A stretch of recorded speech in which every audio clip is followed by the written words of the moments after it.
Family के साथ आज आ गए हम बारबेक्यू नेशन में बफे में खाने के लिए। इसके बाद दिमाग में सवाल आया कि बफे आखिरकार शुरू कहाँ से हुआ और बफे का नाम कहाँ से आया।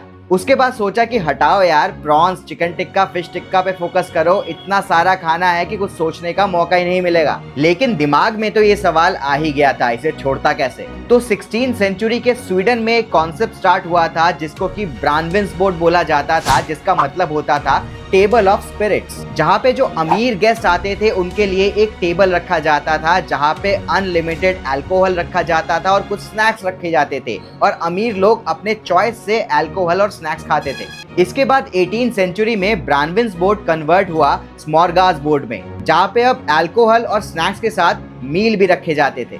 स्वीडन और फिनलैंड से ये कॉन्सेप्ट पहुंचा फ्रांस में। फ्रांस में साइड टेबल या फिर साइड बोर्ड में खाना रखा जाता था और लोग अपने आप जाके खाना लेते थे अपने लिए। इसका मेन मोटिव था कम्युनिटी इंटरैक्शन, खाने के साथ साथ लोग आपस में बातचीत भी करें। और दोस्तों, इसको प्राइवेसी और कन्वीनियंस से भी जोड़ दिया गया, यानी कि जिसको जो पसंद है वो खाओ, कोई जबरदस्ती नहीं है। अपने आप जाओ और अपने पसंद का खाना उठाओ और आराम से बैठ के खाओ।